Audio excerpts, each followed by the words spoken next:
JEE के rotational motion से related एक प्रॉब्लम पर कंसीडर कर रहे हैं। जो यह प्रॉब्लम है, इसे वीडियो आप पॉज करके देख लीजिए या स्क्रीनशॉट ले लीजिए। इसमें ए, बी और सी 3 पार्टिकल्स हैं जो एम मासेस के हैं और तीनों थ्री रिजिड रॉड से एक दूसरे से कनेक्टेड है, जिनका लेंथ, प्रत्येक का लेंथ एल है। और ये कनेक्टेड, जब तीनों का लेंथ एल है तो इक्विलेटरल ट्रायंगल होगा, दिख ही रहा है। ऐसे क्वेश्चन में भी दिया हुआ है कि ये जो बॉडी है वो इक्विलेटरल ट्रायंगुलर बॉडी है, लेकिन ये मासलेस है। जो रॉड्स हैं ये तीनों मासलेस हैं। ये मास जो है ए बी सी और पार्टिकल ए बी और सी पार्टिकल्स जो हैं वो मैसिव हैं, प्रत्येक का मास एम। अब इसमें 2 क्वेश्चन पूछा हुआ है। ये कह रहा है कि ये एक फ्रिक्शनलेस हॉरिजॉन्टल टेबल पर रखा हुआ है और ए पॉइंट के अबाउट ये हिंग्ड है। Vertical area A B C जो है हॉरिजॉन्टल टेबल पर है, जिसे प्रॉब्लम में एक्स वाई प्लेन ले रहा है, और ए पॉइंट पर हिंग्ड है जो वर्टिकल डायरेक्शन में है, मतलब प्रॉब्लम के अनुसार जेड एक्सिस के लॉन्ग है। हिंग्ड जो है यानी एक्सिस जो है वो जेड एक्सिस के लॉन्ग है।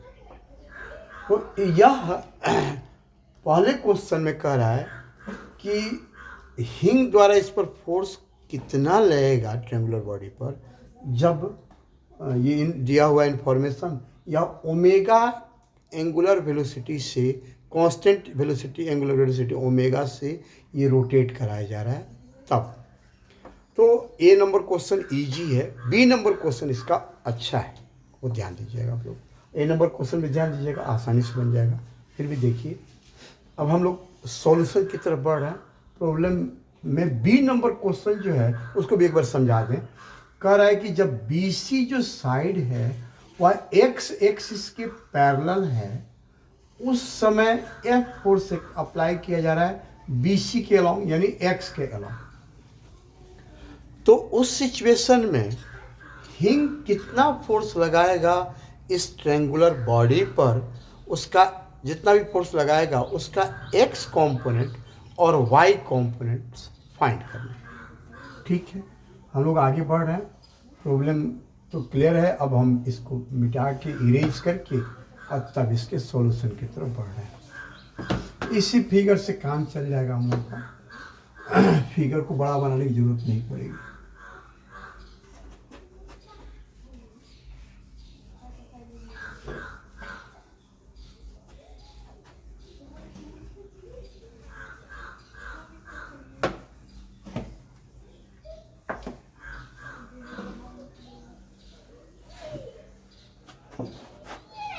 चलिए प्रोसीड करते हैं। इसमें यह एफ फोर्स लग रहा है इस पर, ये बी नंबर प्रॉब्लम। ए नंबर प्रॉब्लम पर देखिए, सॉल्यूशन जो है वो पहले ए नंबर की देखिए।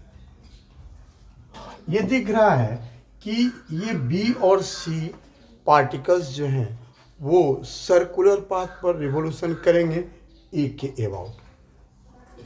तो यहाँ पर बी के पास, बी पर जो फोर्स लगेगा सेंटर की ओर, वो सेंट्रीपेटल फोर्स होगा m into omega square L.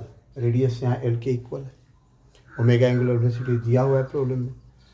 तो सी पर भी सेम फोर्स लगेगा m ओमेगा स्क्वायर एल। तो इसी फिगर में दिख रहा है हम लोगों को कि यह सी पर फोर्स इधर की ओर लगेगा, बी पर फोर्स इधर की ओर लगेगा, और ये फोर्सेस कौन अप्लाई करेगा? हिंग ही अप्लाई करेगा, क्योंकि यह तो सर्कुलर पाथ पर जब मूव करेगा ऐसे पाथ पर, तो ये ड्रोन टेंजेंट के अलोंग क्या होगा, इसका वेलोसिटी होगा बाहर जाना चाहेगा। लेकिन वही हिंग जो फोर्स लगाएगा रिजिड रॉड की सहायता से इस पर, वह फोर्स ऑफ अट्रैक्शन होगा हिंग द्वारा इस पर। तो वही इसेंशियल सेंट्रीपेटल फोर्स प्रोवाइड करेगा बी पर भी और वैसे ही सी पर भी। तो ये दोनों फोर्सेस इक्वल मैग्नीट्यूड्स में होंगे, क्योंकि मास इक्वल है, सब चीज़ सेम है, एल भी सेम है, ओमेगा भी सेम है। तो ये दोनों के बीच का एंगल, दोनों फोर्स के बीच का एंगल क्लियर है कि 60 डिग्री है, क्योंकि ये इक्विलेटरल ट्रायंगल है। तो 60 डिग्री ये भी हुआ तो ये भी 60 डिग्री। अब एक फोर्स का वैल्यू हो गया एम ओमेगा स्क्वायर एल, ये एफ हिंग द्वारा जो अप्लाई होगा रिजल्टेंट फोर्स हुआ। एक हो गया एम ओमेगा स्क्वायर एल, और यहाँ पर क्लियर दिख रहा है कि एक दोनों फोर्सेस का resultant vector A plus vector B का magnitude under root A square plus B square plus 2ab cos theta से भी फाइंड कर सकते हैं। दूसरा ये है कि दोनों फोर्सेस इक्वल मैग्नीट्यूड्स के हैं, तो रिजल्टेंट दोनों के ठीक बीच में होगा, यानी दोनों के एंगुलर बाइसेक्टर के अलोंग होगा। तो रिजल्टेंट का डायरेक्शन पता है, तो दोनों फोर्सेस का कंपोनेंट फाइंड करके ऐड कर देंगे, मतलब एक का कंपोनेंट फाइंड करके 2 से मल्टीप्लाई करेंगे, क्योंकि दोनों का कंपोनेंट सेम ही आएगा। तो बीच में मतलब एंगुलर बाइसेक्टर के अलोंग, इसका अर्थ है एंगल कितना डिग्री हो जाएगा, 30 डिग्री होगा। तो M omega square L cos 30 degree हो जाएगा यहाँ पर, और ये कितना 2 बार होगा, जब जो कि दोनों के लिए देख रहे हैं हम लोग। तो cos 30 डिग्री का वैल्यू डायरेक्ट पुट कर देते हैं यहाँ पर, √3/2, 2 से 2 कैंसिल हो गया, यही हो गया √3m ओमेगा स्क्वायर एल, यही ए का सोल्यूशन हो गया। लेकिन बी का अच्छा है सोल्यूशन, बी का ध्यान दीजिए। अब चल रहे हैं बी नंबर में, बी के सोल्यूशन। बी में ये जो सिचुएशन बन रहा है, इसमें ध्यान ये दीजिए, एफ फोर्स जो लग रहा है वो तो एक्स के अलोंग है यहाँ पर, और जब फोर्स रहेगा यहाँ पर तो centre of mass, F force आगे लग रहा है एक्स के अलोंग है, तो हिंग जो फोर्स लगाएगा उसका भी तो एक्स कंपोनेंट मिलेगा, एक्स कंपोनेंट हमें फाइंड करना है। तो एफ हिंग पीछे की ओर लगेगा ही, क्योंकि ये सिस्टम आगे नहीं जा रहा है, हिंग ही तो इसको रोक रहा है सिस्टम को, तो हिंग पीछे की ओर फोर्स लगाएगा, क्लियर दिख रहा है। हालांकि इसके डायरेक्शन को हमको नहीं लेना, उससे कोई बात नहीं, वो अपने आप आएगा, हम लोग को उधर से उससे कोई लेना देना नहीं है, अपने आप दिखाई देगा, हम समझने के लिए बता दिए आप लोग, दिख भी रहा है हमें। तो एक फोर्स एफ होगा, एक फोर्स एफ जो हिंग अप्लाई कर रहा है वो फोर्स होगा, is equal to mass into acceleration कर देंगे, ये ट्रांसलेशनल मोशन के लिए। एक्सेलरेशन किसका करेंगे, सेंटर ऑफ मास का करेंगे, acceleration of centre of mass. ये ट्रांसलेशनल मोशन के लिए एक इक्वेशन लिखेंगे, और एक इक्वेशन रोटेशनल मोशन चूंकि हो रहा है यहाँ पर, तो torque is equal to I alpha कर लेंगे, एक torque is equal to I alpha कर लेंगे, और एक ये फोर्स कर लेंगे, या ट्रांसलेशनल मोशन के लिए इक्वेशन कर देंगे, और तब A is equal to R alpha put करके, और उसमें से अल्फा का वैल्यू पुट करके torque is equal to I alpha से जो अल्फा का वैल्यू आएगा इसमें रख देंगे, F is equal to M A वाले में, तो मिल जाएगा हमें हिंग द्वारा अप्लाइड फोर्स। ठीक है, इसको ग्रेजुअली बता रहे हैं स्टेप बाय स्टेप, अब ध्यान दीजिए, जहाँ सब जगह समझा देंगे, कहीं कन्फ्यूजन बचेगा नहीं। ठीक है, देखिए यहाँ पर पहले by torque is equal to I alpha by tau is equal to I vector alpha, इसका मैग्नीट्यूड ले लेते हैं, torque is equal to I alpha का। तो टाउ यहाँ पर कितना होगा, क्लियर दिख रहा है, यहाँ पर फोर्स लग रहा है, ये बी पार्टिकल पर फोर्स लग रहा है बीसी के बाद, तो ये फोर्स जो लग रहा है इसका डायरेक्शन पता है, इधर की ओर है, और फोर्स ये इस या एक्सिस है, तो एक्सिस से फोर्स तक का ये पोजीशन वेक्टर इधर की ओर है, तो दोनों वेक्टर्स के बीच का एंगल यह होगा, यहाँ पर ये डायरेक्शन इधर कर देंगे, यहाँ पर दोनों वेक्टर के बीच का एंगल, यह एंगल 60 डिग्री है, तो क्लियर दिख रहा है कि 180 माइनस 60 होगा, यानी 120 होगा, लेकिन लिखेंगे 180 माइनस 60 आसानी के लिए। तो R into torque is equal to tau is equal to R cross F होता है, यानी R F sine theta, tau का मैग्नीट्यूड हो गया आर एफ साइन थीटा, इसी को अप्लाई करेंगे सीधे, तो आर की जगह पर एल और एफ के जगह पर एफ ही दिया हुआ है, यहाँ पर फोर्स है, और साइन दोनों के बीच का एंगल 180 डिग्री और minus 60 degree is equal to I moment of inertia. तो ये दिख रहा है कि ए पॉइंट पर यह हिंग्ड है, तो ए का तो मोमेंट ऑफ इनर्शिया 0 हो गया, मास उसके लिए लेंथ 0 हो गया, तो एम एल स्क्वायर से देखें एम आर स्क्वायर से आर 0 हो गया, तो 0 हो गया, और इसका मोमेंट ऑफ इनर्शिया, इसका एम एल स्क्वायर, इसका भी एम एल स्क्वायर, यानी सिस्टम का हो जाएगा, मतलब ट्रेंगुलर बॉडी का हो जाएगा 2ml स्क्वायर, तो आई के जगह पर हो जाएगा 2ml स्क्वायर, और अल्फा के जगह पर वो वैल्यू पता नहीं, यही तो कैलकुलेट करना, अल्फा कर देंगे, तो यह हो जाएगा L into F sine 180 minus theta, sine theta sine 60 degree मतलब √3/2 is equal to 2ml² into alpha.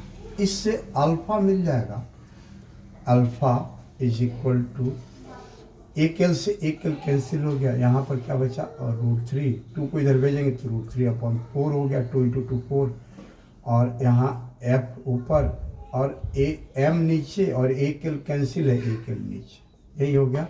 Alpha is equal to √3/4 f/ml हो गया। अब दूसरा इक्वेशन ट्रांसलेशनल मोशन से रिलेटेड फाइंड करेंगे, तो उसमें हम क्या करेंगे कि F is equal to m apply करेंगे तो एक्सेलरेशन चाहिए यहाँ पर, तो एक्सेलरेशन हम यहाँ से A is equal to R alpha करके एक्सेलरेशन फाइंड कर लेंगे। अल्फा मिल गया है हमें, और एक्सेलरेशन किसका चाहिए, सेंटर ऑफ मास का चाहिए। तो यह एंगल 60 डिग्री है, यह एंगल 60 डिग्री, तीनों 60 डिग्री है, उससे बस नहीं है, यहाँ पर सीधे इक्विलेटरल ट्रायंगल है, तो सेंटर ऑफ मास जो होगा वह इक्विलेटरल ट्रायंगल में सारे सेंटर्स जो होते हैं एक ही पॉइंट पर होते हैं। इन सेंटर, फिर ये आपका सेंटर ऑफ ग्रेविटी, फिर ऑर्थो सेंटर, सब सेंटर कहाँ पर होता है, एक ही पॉइंट पर होता है। तो यह पॉइंट जो होता है यह 2:1 के रेशियो में मेडियंस को यहाँ डिवाइड करता है, तो इधर 2:1 के रेशियो में, तो उससे हम फाइंड करते हैं। तो यह डिस्टेंस यदि साइड का लेंथ l है तो यह l/√3 आ जाता है। यहाँ से A पॉइंट से ये सेंटर ऑफ मास का डिस्टेंस ही आ जाएगा l/√3, और यहीं पर ये सेंटर ऑफ मास है, तो जो एक्सिस है उससे सेंटर ऑफ मास का डिस्टेंस कितना हो गया, l/√3। यहीं पर सारे पार्टिकल्स को हम सिचुएटेड मानेंगे। तो हम लोग क्या करेंगे, सेंटर ऑफ मास के लिए A is equal to R alpha जब लिखेंगे, acceleration is equal to R into alpha, tangential acceleration AT is equal to R alpha.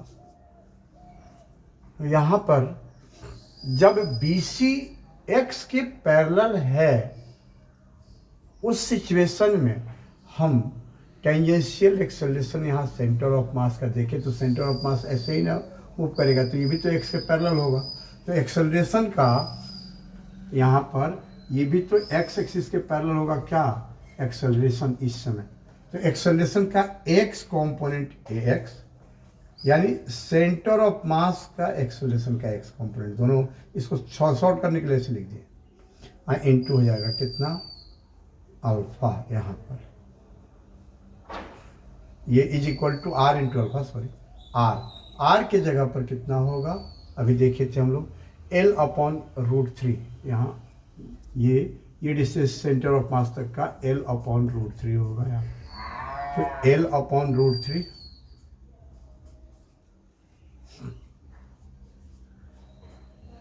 Into alpha का यह जो वैल्यू आया है पुट कर देंगे, √3/4 f/ml। तो इसमें √3 से √3 कैंसिल होगा, एक l से एक l भी कैंसिल हो गया, ये आ गया f/4m। क्लियर है, ये एक्सेलरेशन सेंटर ऑफ मास के एक्सेलरेशन का x कंपोनेंट मिल गया। तो अब चलेंगे हम लोग इस पर ट्रांसलेशनल मोशन के लिए। इसके लिए हम यहाँ पर एक क्वेश्चन लिख देते हैं, हट जाएगा। F फोर्स जो ये अप्लाई हो रहा है, अप्लाइड फोर्स है, इसका डायरेक्शन x के अलोंग है, तो यह तो फोर्स x के अलोंग है, प्लस हिंग जो अप्लाई कर रहा है फोर्स, हिंग भी तो इसको फोर्स अप्लाई करेगा, तो हिंग जो फोर्स अप्लाई कर रहा है उसका हम x कंपोनेंट ले लेते हैं यहाँ पर, इज इक्वल टू मास, इसका मास किसका, ट्रायंगुलर बॉडी का, इसमें m यहाँ पर, m यहाँ, m यहाँ, 3m मास हो गया, into acceleration of centre of mass का x कंपोनेंट, तो यही x कंपोनेंट मिला ही हम लोग को f/m। तो क्लियर दिख रहा है, m से m कैंसिल हो जाएगा, ये कितना हो जाएगा 3f/4 हो गया ये। तो हमें यही ना फाइंड करना है, हिंग द्वारा अप्लाइड फोर्स का x कंपोनेंट फाइंड करना है, तो f हिंग जो होगा उसका x component is equal to, इसे उधर भेज देंगे तो 3f/4 और माइनस एफ। तो क्लियर है कि ये कितना आ जाएगा, -f/4। तो इससे क्लियर दिख रहा है यह फोर्स जो लगा -f/4, यानी डायरेक्शन जो है वो कहाँ की ओर है, -f/4 से दिख रहा है।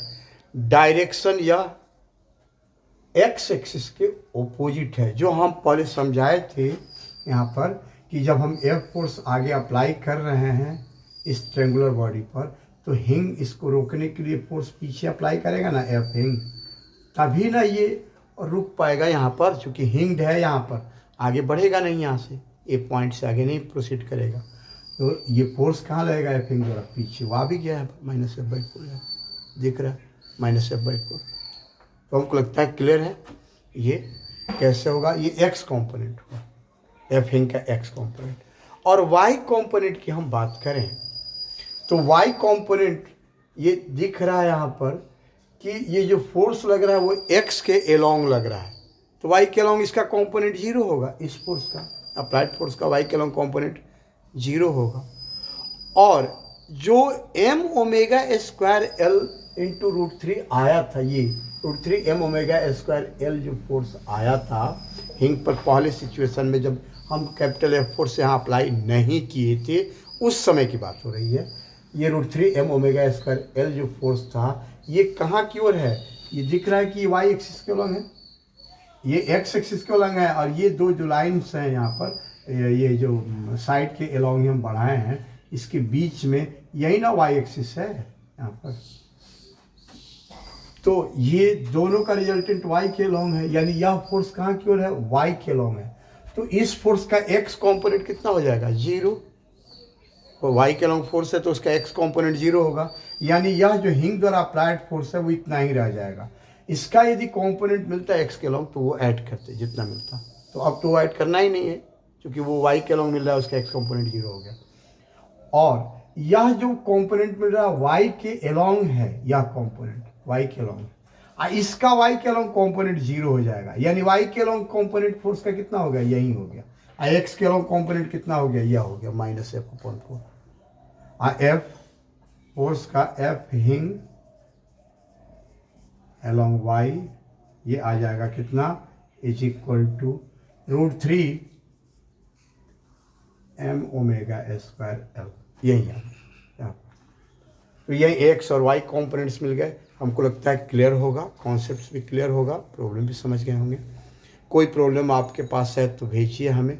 जैसे ऑनलाइन मेरे पास जो बच्चे पढ़ रहे हैं वो प्रॉब्लम अब क्लास में तो बनता है, इसके बाद भी पूछते रहते हैं वो लोग, भेज इसमें कमेंट बॉक्स में भी डालते हैं।